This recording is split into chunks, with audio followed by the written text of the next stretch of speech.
My name is James Fallows. I'm a writer for The Atlantic, and I'm really happy to be able to be your host and MC for this session called Rural by Choice.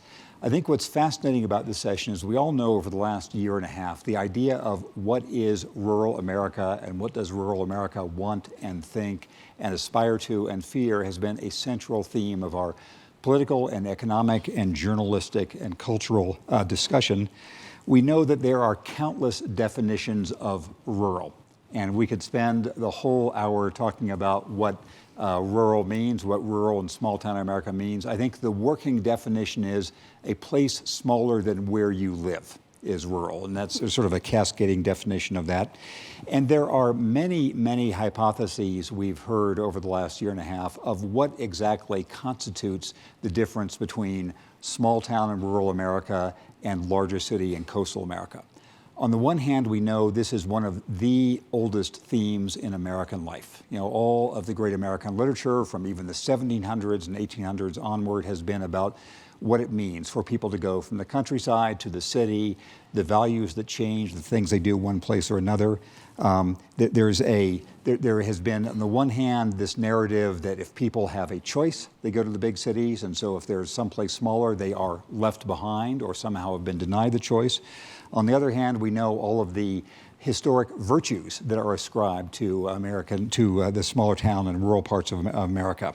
And for your reading after this session is over, I will assign you the works of Willa Cather and Theodore Dreiser and Ralph Ellison and John Steinbeck, all of whom have written about what changes in American life when people go from small communities they feel part of to larger cities.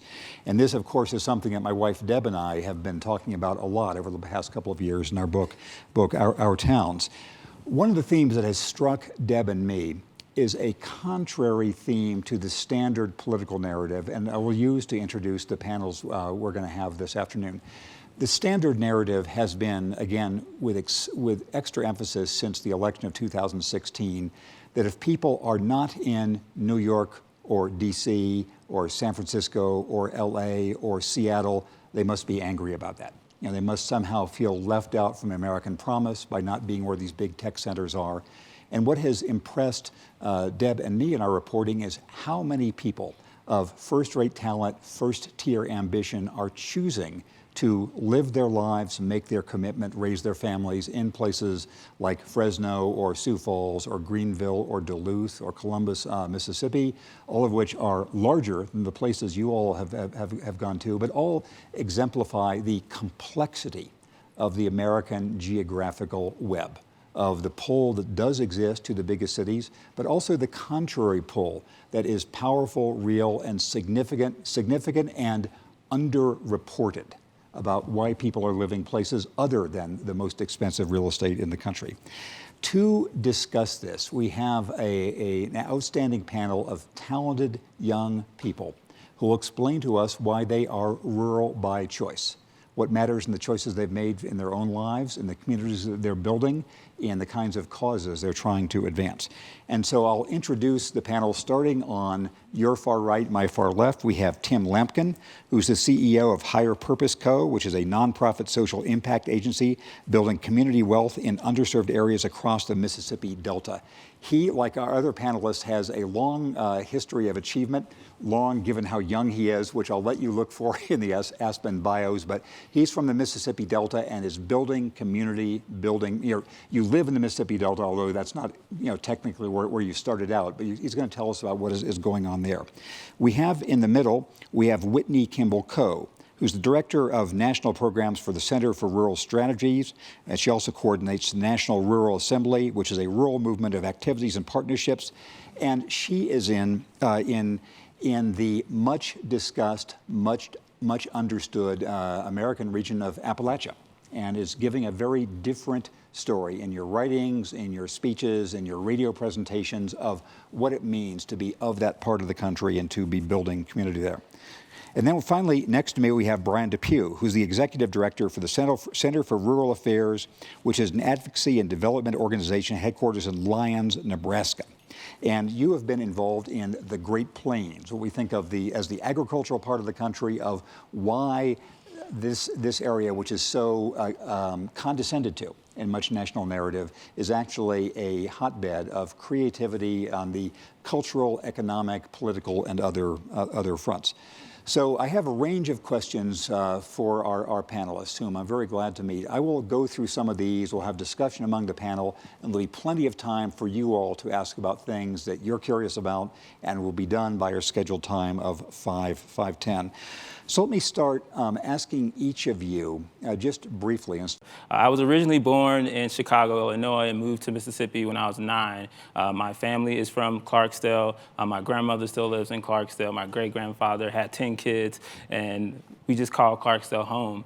I went to high school and college in the Delta, went to a HBCU, and left in 2008 to pursue a job in corporate America, because that's what I was told to do, to go off to be successful.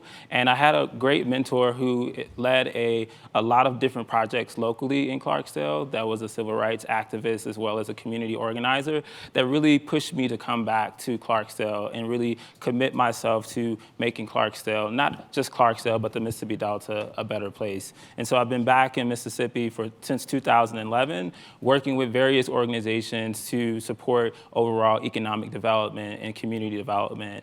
And that has led me in a path of working with multiple organizations, from universities to ultimately working for one of the largest CDFIs in our country, leading the community development strategy. And so in that role, I was really successful of securing about $1 million of funding to support local projects such as public safety, arts and culture, and other various initiatives. And so that has led me back, and since then I've started my own organization, Higher Purpose Co., which is building community wealth through the ownership of businesses, land, and culture in the Mississippi Delta. And so I'm committed to this place because this place is unique and special, but also this place has been forgotten. And I think if more people leave, then who's going to help and really rebuild and restore and revitalize the place that I call home, the place my family calls home.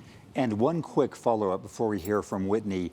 Have there been other people like you? Have you been able to attract other talented young people to join you in the Delta? Oh, absolutely. I think one of the interesting pieces is that, finding people that look like me, that are young, that also are really defining their own definition of success, and they're doing that in rural communities. And so it's not that I'm a unique individual. I think I'm inspiring a next generation of young practitioners and thought leaders and creatives in our community. Great, thank you. So Whitney, tell us briefly your story of why you are where you are and why it matters. Sure. I live in Athens, Tennessee. It's in between Knoxville and Chattanooga, near the Great Smoky Mountains. Growing up there, I didn't think of myself as rural, although our population is around 10,000, so we definitely are a rural community. I just thought of it as home. And I was following a linear path to get out of home, which is what I figured you were supposed to do. No matter where you live, you're supposed to move on to someplace else and cultivate your talent there, and then go find opportunity wherever opportunity presents itself. So that's what I did, and I ended up in Charlotte, North Carolina, which is like a huge city to me. It feels really big and full of opportunity, and I majored in religion and philosophy, which will get you everywhere and nowhere at the same time. And while I was there, I was just feeling I'm a religion and philosophy major, so I'll just say I was feeling a call. I was feeling a calling to go back to my community, back home. And so I worked my way, finally, back to Athens not too long ago with my husband and my 2 daughters. And we live in what we call a family compound. My mother and father live just down the street. My brother and sister-in-law live across the street. My kids are going to the same school that I attended. I'm now teaching classes at the YMCA and directing community theater.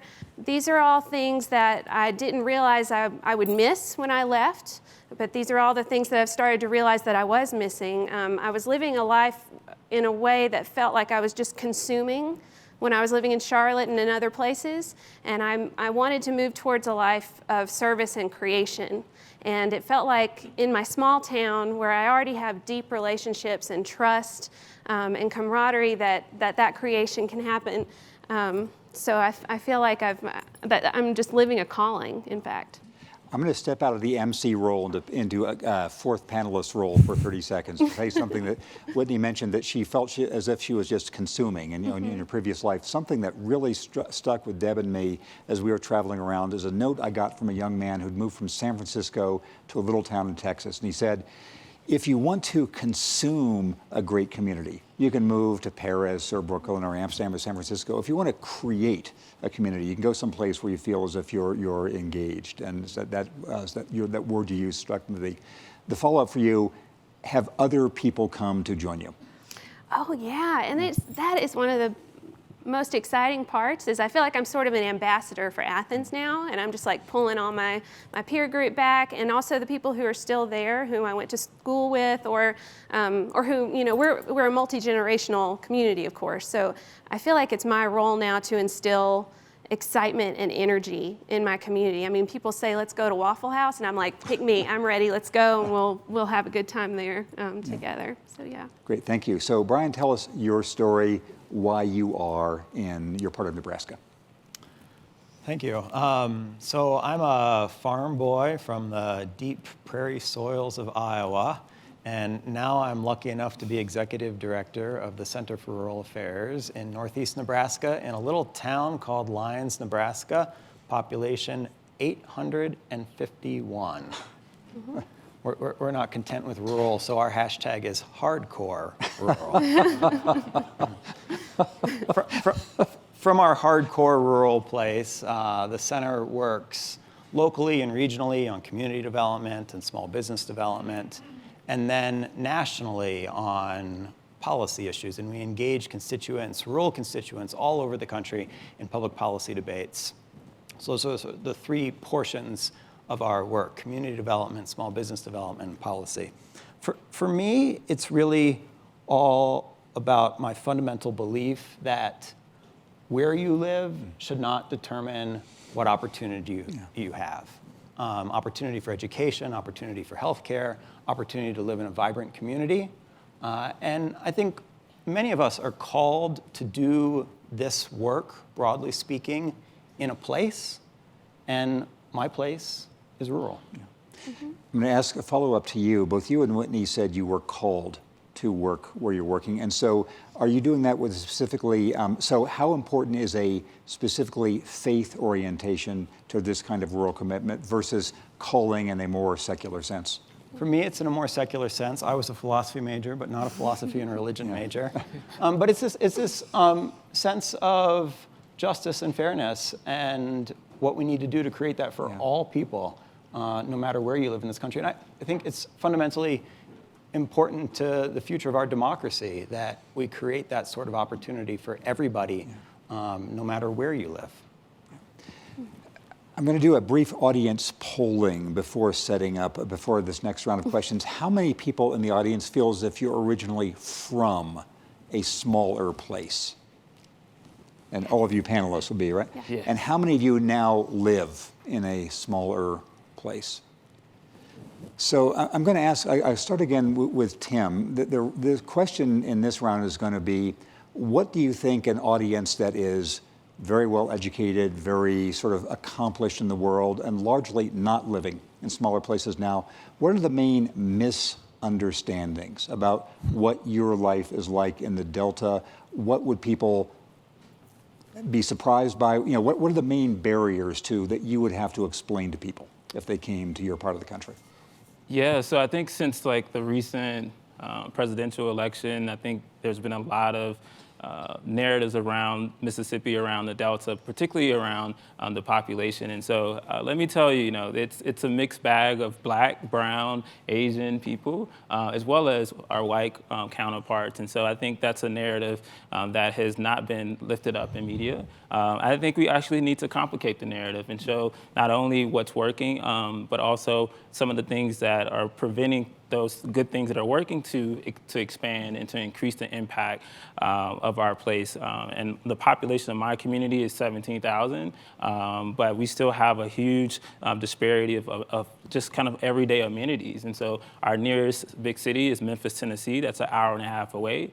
So thinking about me as a rural practitioner, traveling here has been just a heavy toll on me physically, my team, and we're working with. It takes me 3 hours to make a round trip to get to the airport. And I think those are the things that sometimes, other people in other communities overlook. I think the other aspect to this is the work that we're doing specifically in the Delta is around economic justice. We're really trying to address the racial wealth gap that a lot of people have overlooked or have talked about in ways that necessarily don't get to the root of the problem. So we're talking about decades of series of failed policies, but also institutionalized racism and implicit bias that have really created these barriers for people, particularly people of color, to advance in this particular place. And so these are the kinds of narratives, the kinds of stories that are not necessarily becoming the forefront of stories in the larger media. And a follow-up on that before asking Whitney, Deb and I spent a lot of time on the other side of Mississippi in Columbus, Starkville, and West Point. We were impressed there by the efforts both black and white people were making to sort of raise up and deal with the heritage of Mississippi from the slavery era onward. In the Delta, are you finding as if people are confronting or still avoiding the racial history of Mississippi? So that's happening, and I've spent some time in Columbus. But one thing about Columbus, you're looking at kind of the more wealthy part of the state. So they're right outside of Starksville, which we have Mississippi State, where the Delta has been impoverished. And so it's hard to think about mending, these racial tensions when you're trying to think about how to survive, how to take care of your family, and that's the reality of most people that we work with in our organization, particularly women of color, single parents that are thinking about ways and trying to create ways to generate wealth and take care of their families. Yeah. So, Whitney, as you're well aware, the simple word Appalachia has come to be so freighted in the past couple of years, summarizing, abandoned coal mines, opioids, et cetera. What are the main ways in which your part of the world is misunderstood, do you think? Well, first, I just want to speak to rural as a whole because I tend to have a national perspective, and I just want to echo what Tim said about rural diversity, and that I've heard rural referred to, I think, as the heartland very often at this conference, and no offense, but it kind of makes me cringe a little bit because for me, it conjures a picture of agriculture, white folk in the middle of America, which rural is, of course, more than that. Rural is on the coast. Rural is part of Indian country. Rural is the Delta. Rural is Appalachia. It's the Great Plains. And it's the last data point I saw on this, rural is only 14% less diverse than the rest of the country. So we've got, we're bumping up against all the same trends that much of the rest of the country is bumping up against. And then I would just say about Appalachia, I think, with a nod to J.D. Vance, who may not be in this room right now, but I think you'll be hearing from him later. I think it's it's wonderful to be able to tell your story from a specific point of view. I think where a disservice is happening around Appalachia is this idea that people are can pull themselves up by their bootstraps when we've had years of exploitation and extraction to deal with, and systems that are broken, and a government that has left us in a lot of ways desolate. So one way to turn that on its head is to talk about the ways in which local communities are showing up, both within themselves and then as a region, to think about what is the new economy for us? What does justice look like in Appalachia? How do arts and culture play a role? That's a huge piece of it, and it's an exciting piece. And then this real cultural rootedness that a lot of us have. There's even a whole degree you can get, Appalachian Studies. I have a master's in Appalachian Studies. It's the most random, wonderful thing. But just to ground you in your culture is something that's really spectacular. Thank you. So Brian, you can speak either to the national perspective or to your Great Plains perspective of what you think the main barriers to proper understanding of the world you're part of are. You see this trend, particularly again since the election, media, philanthropists, policymakers to a degree, all sort of suddenly interested in rural people like we are an exotic species to be studied. And it's not particularly helpful, especially because in most of these narratives, the folks that are writing them, they haven't come to visit for a day, let alone for a month. They haven't done what, Jim, you and your wife set out to do. And so the narratives are very superficial, and they miss a lot of the fabric of the communities that we live and that we work in. And also that, both to Whitney and to Tim's point, rural is spiky and rural is diverse. Just like urban is spiky. There are rural areas that are doing well. There are rural areas that are struggling. There are urban areas that are doing well. There are urban areas that are struggling. And then on the diversity point, an increasing amount of our work in rural Nebraska is with new immigrant populations. Mm-hmm. We're working in communities like Schuyler, Nebraska, a town of 6,000 people in east central Nebraska that is 70% new immigrant. Yeah. 30 to 40% of the clients in our small business program receiving technical assistance and financing through our organization are now Latino. So that's the changing face, and that's the reality on the ground that I think often gets missed in the national narrative. Mm-hmm. A follow-up for you. Deb and I were not very extensively in Nebraska, but we spent a lot of time in western Kansas and also South Dakota in predominantly Latino communities now, like Dodge City and Garden City. And our impression was, even though these areas voted Republican nationally, at the granular level, it was a much more inclusive society than you would think from that national vote. Is that what you're seeing in your parts of Nebraska, too? Were you there before the election or after the election? Both, yeah. Both, yeah. It's not without its challenges. And different communities are at different places along the spectrum, to be brutally honest. And the election and the ensuing rhetoric at the national level since has not helped move us along that development spectrum towards more inclusiveness. And we see a lot more fear and trepidation in the immigrant community. That being said, we continue to do that work at the local level and have great examples of how you can work at the local level to create inclusive communities with stakeholders that might otherwise surprise you. Yeah. So to mix this up, I'm going to start the next round with Brian. You'll lead off this one. So Tim mentioned that one of the sort of underappreciated barriers is simply traveling from a place like the Mississippi Delta, where you have to drive a long time to Memphis. I was really impressed by just the sort of the problems of broadband communication, in the center of the country. It just is. Nobody in San Francisco can believe it's hard to get a Wi-Fi connection, but for whole states and counties, it is. What are other challenges to your area's development you think are underappreciated? Or if you're doing a triage list of the main challenges to your community's growth, what would they be? Sort of speaking broadly, I would say there's a long-term underinvestment in sort of civic society in rural places, particularly true in the Midwest. I think true elsewhere as well. That's the place I know best. But if you look at sort of the philanthropic investments that have been made in community building in major urban areas, what has been invested in rural areas pales in comparison. And I'm talking like decades-long underinvestment in civic infrastructure. And I feel like that's one of the things that we really need to lean into if we're serious about having a vibrant country and a vibrant democracy all across the country. And by civic infrastructure, what exactly do you mean? I mean community organizing. I mean local. I mean everything from policy engagement to local civic arts and culture. Great. So, Whitney, what's your sense of the main barriers that communities you know about have that you'd like people to know more about? Well, I would echo underinvestment, and I would say that's not just in civic engagement or infrastructure that way. It's across every sector.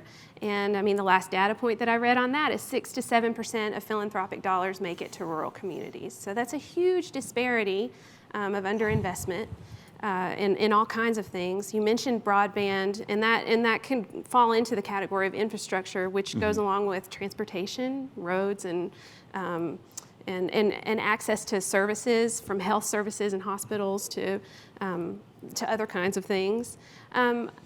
I wonder if some of the things that we're struggling with, other communities with greater populations are also struggling with. I mean, we're seeing a shift in power dynamics, and I think there's underinvestment and not enough interest in women's leadership in my community and possibly in other communities around the country. Our county commission looks like a bunch of Civil War generals. And I say that knowing them and living next to some of them, you know. So they're good guys. But so we're all wrestling with that, I think. And we should be honest about that. So Tim, how about for your communities, the list of main challenges you'd like people to know about? Yeah, I want to kind of echo some of Brian's comments, particularly around philanthropy. We've had philanthropy investments in our area, but thinking about who in the community those investments are going to, that's where I see philanthropy really missing the ball. And in my perspective, I believe people that have the lived experience, that are closest to the problem, are better equipped to really create the solutions that are needed in communities. And I don't see philanthropy investing in those kinds of organizations that are deeply connected, have roots in community. Myself and my entire team, we're from Clarksdale, we're from the Delta. That is something that no one else, regardless of how long they spend time in the Delta, can have, such as us. And so I think that's really unique. In terms of like the challenges, I'll talk a little bit about kind of in our organization around business development and entrepreneurship. So the nearest small business development center is an hour and a half away from my community. All right, so there's a lot of push around going to your small business development centers, getting help. Well, that doesn't exist, so we're filling a void. So when we're talking about building the entrepreneurship pipeline, for us, we have to start at the foundational principles of what is entrepreneurship. And then we also have to equally tackle the mindset, because that has been years of persistent poverty, of spirit of hopelessness that we're trying to reverse. And so before we even talk about getting people access to capital, which we do for those that are ready and are equipped, but we have to first really help them understand how entrepreneurship is an option, not an afterthought. And we know that small businesses in our community, in our country, are the backbones of these communities. And I think we have to make sure that small business and entrepreneurship is an option for everyone, and regardless of what they look like, their sexual orientation, religious background, economic status, that they have those access to those resources. But also when they start that business, what we're noticing is that there's not enough support on sustaining those businesses, helping those businesses expand, going into larger and broader markets. And so I think that's an area where we're trying to work, but it takes a lot of support, philanthropic support, as well as working with our financial institutions. And so a lot of the financial institutions in our area, which are larger CDFIs, they have capital. So I think when we talk about access to capital, people think there's no capital available. Mm-hmm. In my community, we have tons of financial institutions, but we have to also deal with credit score, and a lot of people put a lot of requirements around collateral. Individuals what we work with, particularly women of color, they don't have collateral. They don't have good credit scores. They don't have all these other things that some people often think about. And so how do we create creative capital access solutions to help people get to where they want to be, but also really, see their dreams come true? Thank you. So, Whitney, this round, I'm going to start with you. And I didn't sort of prepare any of you for this, but I know you are all up to it. I'm going to ask you to be a combination of historian and anthropologist and sort of novelist and storyteller. In different ways, you're each from parts of the country where, you're from this young, rising, bushy-tailed, talented generation. You're from parts of the country where over the previous few generations, there's been a drain outward of talent, of people feeling as if they needed to leave Appalachia or the Great Plains or the Mississippi Delta for better opportunities, better lives. Some people are still there. Some people of your parents' and grandparents' generation are still there. Tell us what the generational saga is like when you and your contemporaries who are trying to build a new rural Appalachia, a new rural society, how is it like to deal with the people who've been there, who grew up there, who didn't leave, who saw their children and grandchildren go away? Are they glad to see you come back? What is this interaction like? It's precious. I mean, for me, my experience has been, there's a lot of visiting and a lot of talking and listening and storytelling and sharing. If you talk about my generation being bushy-tailed and full of energy, and I mean it in a good way. and I know, and I mean, I think of myself that way, and I think of that Mary Oliver, part of that Mary Oliver poem that goes, I think it ends with pay attention, be astonished, tell about it, and I think that kind of surmises how at least the folks that I run around with in my small town are feeling about this intergenerational exchange that we're having. I think there are a lot of challenges, and I just called out my county commissioners, but I feel great and deep respect for them. So I think it's looking good, and the moment is ripe for more of that, and more energy, more paying attention, more storytelling and sharing. So Brian, you're also from a part of the country, there's been a long multi-generational sort of drifting out of talent and population. How's the generational saga going in Nebraska? Yeah, 2 quick points on that, and then a retort to the trend. I think maybe one thing that rural areas have going for them culturally, and I think Whitney was getting at this, is a deep practice around intergenerational relationships. And so that is a benefit in this sort of challenge of leadership handoff, which is what I think you're asking about. At the same time, of course, there are always challenges with leadership handoff from one generation to another. I see that in my home community. I see that in other communities we're working with. Sometimes it's exacerbated by changes in demographics around immigration. But I don't think that is unique to rural. I think those are stories that we see play out in all communities. And then the interesting trend and the retort is, in the Midwest and Great Plains, there's new research from demographers in Minnesota observing what they're terming a boomerang effect of individuals in their 30s and 40s that are moving to smaller communities.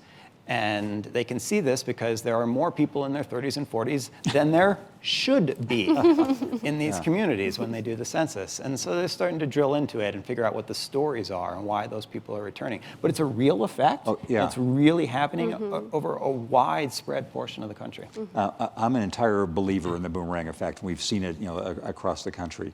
So Tim, the generational difference in the Mississippi Delta is stark because people of your grandparents' generation grew up in a different world, legally and in other ways. How do people of your parents' and grandparents' generation look on people of your generation coming to remake the Delta? Yeah, I think there's a lot of conversation around that happening. My mentor really, encouraged me to always kind of, sit at the feet of my elders and learn from them. So I take that, in everything that I do, particularly around the conversation of folks coming back to Clarksdale, and not just Clarksdale, but the Mississippi Delta. There has been this unique conversation around, being called to come back, but also using those talents to really make that place a better place again. And I think that's really unique. But in terms of like the power dynamics, there are a lot of, particularly, older leaders in our communities that are looking to kind of pass along the torch of leadership. And I think that always comes down to, well, we're ready to catch the torch. Are you ready to let it go? And I think that's always a unique conversation. But I think what we find is that when we lead with community, right? So when we take ourselves out of the equation, right? And we focus on building a better community, that allows a conversation to happen. It allows individuals like me to step into our leadership, to grow, to expand, and also to bring along others along that way. Yeah. So as one last question from me before we go to questions from the audience, and for as sort of haiku-like as you can make the answer to this, and I'll start with you, Brian. If you're successful in what you're doing, 20 years from now, what will your community look like, and what will be the signs along the way that it's going in that direction? Rural communities across the Midwest and Great Plains will be vibrant places to live, work, and play. Sounds good. Short haiku-like. And what will be the next sign you're looking for that, yes, things are going in that direction? That's not going to be haiku-like. I mean, I think we need to keep... You can do a sonnet or... For us, we're going to keep leaning into maybe 3 key strategies. One is around immigration and creating welcoming and inclusive communities, because we think that can really bring a lot to the region and because it's the right thing to do. 2 is around capital access and getting control, regaining control of capital for people and communities. Really the only way that we save capitalism from itself, in my opinion.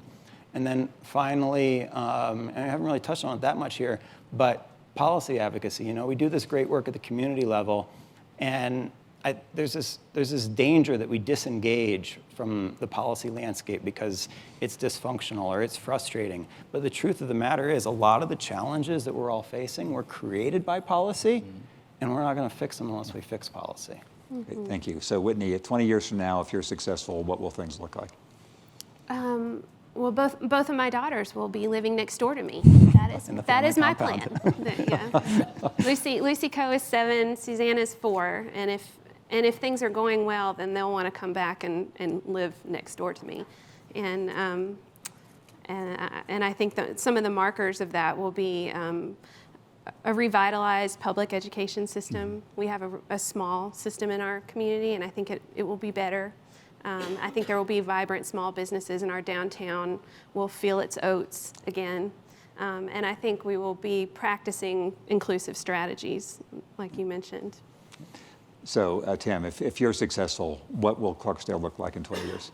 When I'm successful. Yes, okay. And I think, you know, I get this question a lot, like, why am I in Clarksdale? I can be any place else. So I think part of it is it's inspiring a next generation of young leaders, in which we're doing that now through a lot of the work that we're doing, but also, you know, the Aspen Institute has a program that's working in the Delta that's really supporting youth leadership and through a fellowship program, so I'm excited about that. I think also, too, how do we, you know, when we're successful, kind of democratizing our local economy. Right? So there's a lot of extraction from our local economy, a lot of absentee landlords in our area. Someone from California, no offense to anybody from California, came in and bought up a whole block in our community. And so these are the kinds of things that we're trying to prevent. We're not saying that it shouldn't happen, but what we're trying to do is make sure that people that are from that place, born in that place, have local ownership over businesses, land, and culture. And I think that's a unique strategy to really build power. And we say we're a nonprofit social impact agency, and that word agency is really powerful, because what we're talking about is giving people voice and uplifting those voices through storytelling and things like that. So when we're successful, we'll be able to tell the stories of the people that we help, of the lives that we changed, and the impact that we have.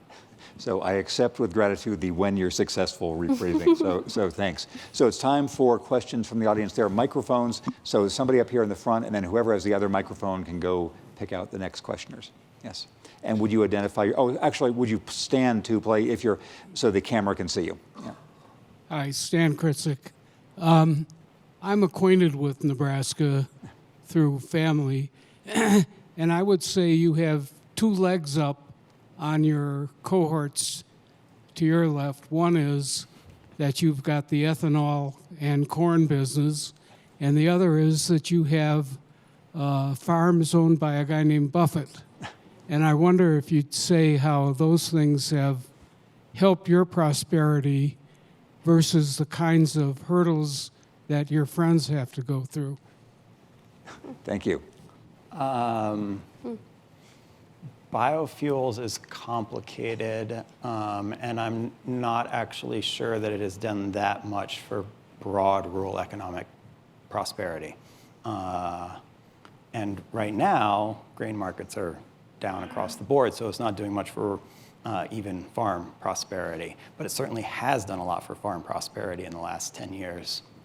I think the Buffetts actually only own 1 farm in Nebraska, but Warren is from Omaha, and particularly the Sherwood Foundation, which is Susie Buffett's foundation, one of his children's foundations, has made significant philanthropic investments in the state, including in the Center for Rural Affairs, and other organizations. That has been tremendously helpful.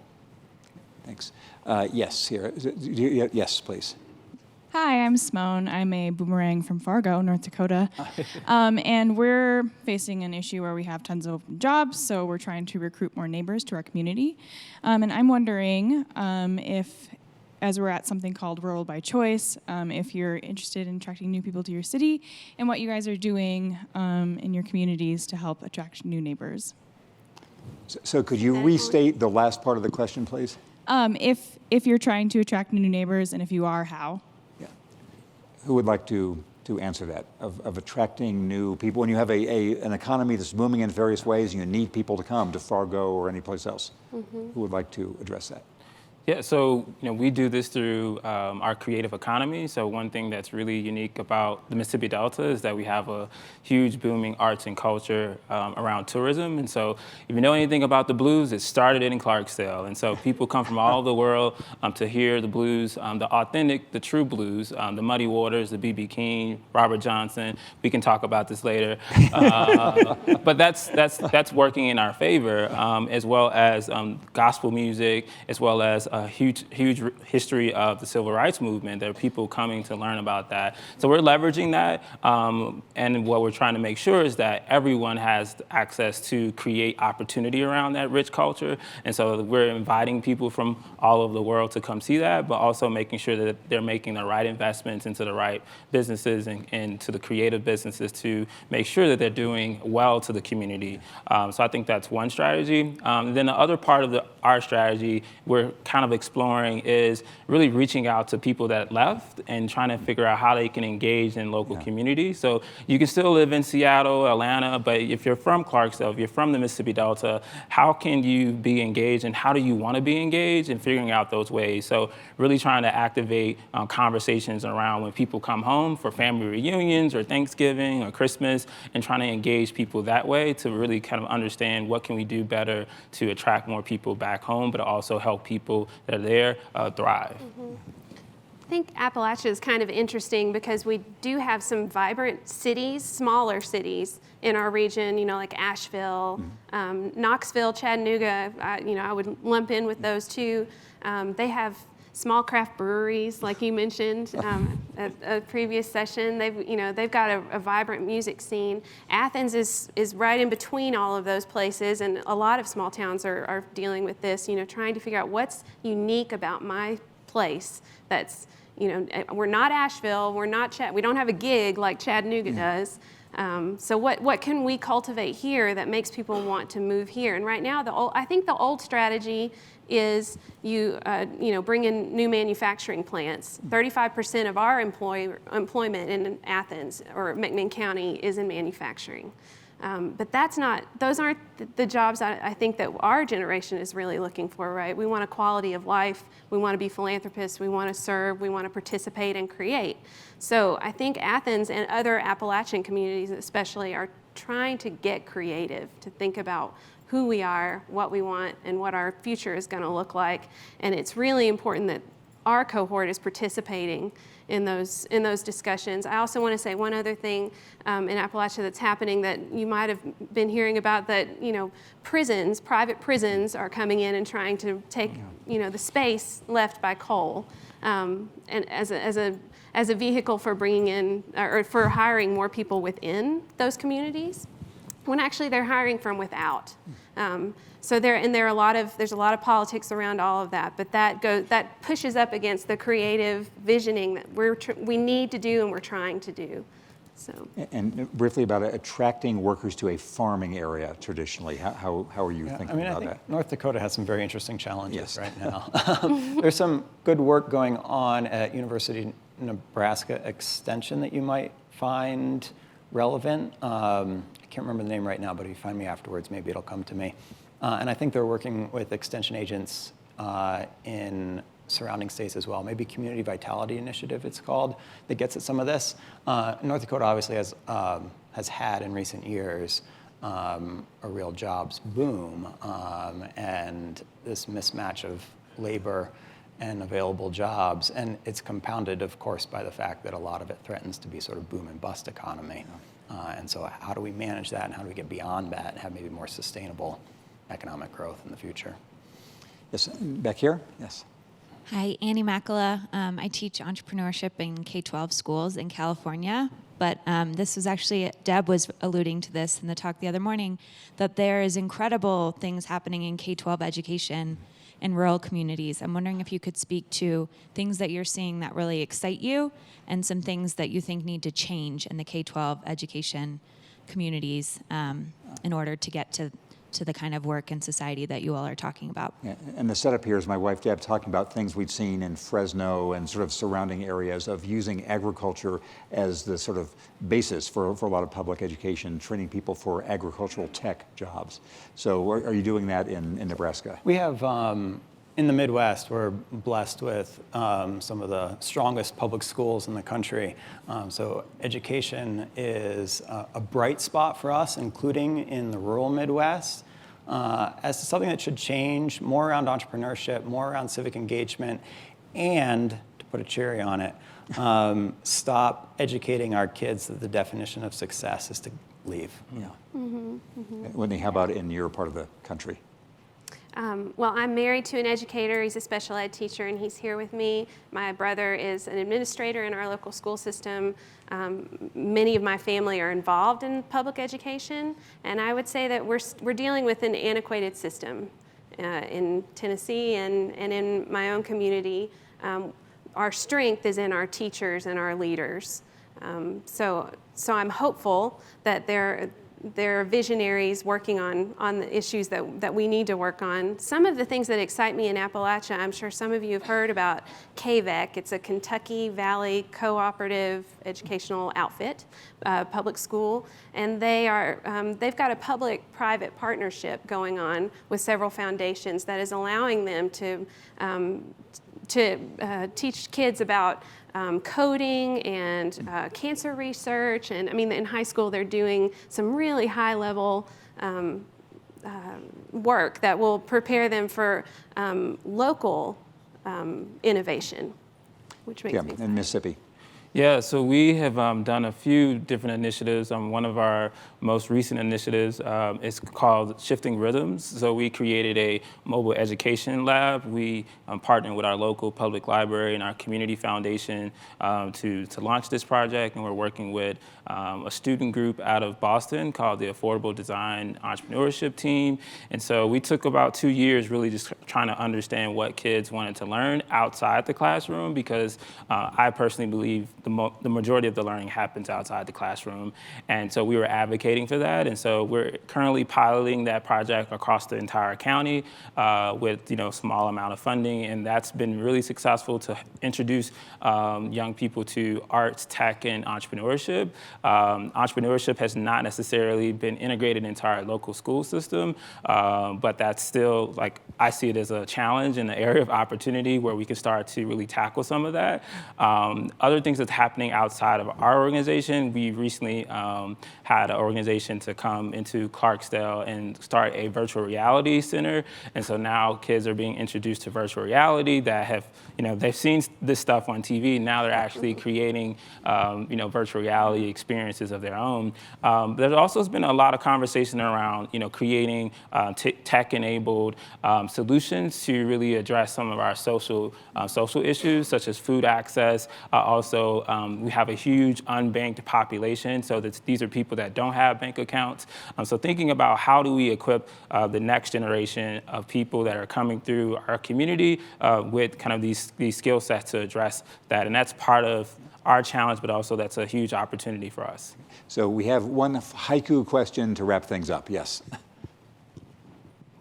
I don't know about that, but my name is Byron LeBlanc. We've kind of been talking around the edges of things, I think, and most of you are getting to it. We're talking about a lot of tangibles and deficiencies that are existing in rural communities.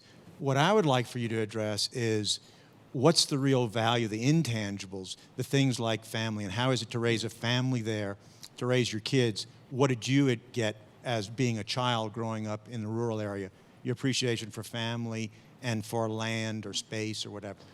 And so this, of course, could be a session on its own, but if you could each just say a thought or two on that as we wrap up. Brian? Yeah, I'm a creature of my rural upbringing, and I credit a lot of who I became to my rural upbringing. And I mean, I think that's, to go back to your opening comments, Jim, right? That's the story of America, too. And fundamentally, that's the story of our democracy. Whitney? Yeah, I am a product of my rural upbringing too. My father was a community banker for 45 years, like a real community banker, and my mother started the local arts center.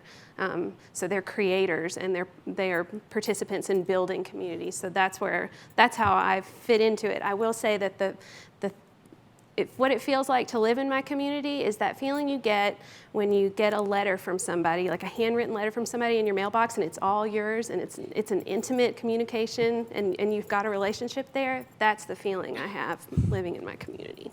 Tim? Haiku? Yes. Sort of. Yeah, I think family is really important to me. I can drive 5 minutes away and see my grandmother, and we planted our garden together this summer, and I'm thinking about my garden right now. But those are the things, those moments, like that I kind of live for to really understand. But also like this spirit of like perseverance, like that no matter what happens, like we can still like push through. But also the funny side of it is when you have kind of local tensions with people that disagree, and you leave a meeting and you see them at the grocery store, and like you have to speak to them because that's part of that rural community. And so as Whitney has talked about this a lot, you just keep showing up in the community, and I think that's really, really special in rural communities. And we have this really tight knit. Even here, we found the other rural people, and so I think that's a really unique distinction, and I think that's also something that a lot of people don't talk about. Mm-hmm. So many people who we know back in DC have asked Deb and me why we feel so optimistic about the prospects for the country. And it's because over the past couple of years, we've met so many people like Tim and Whitney and Brian. So please join me in thanking them for what they're doing.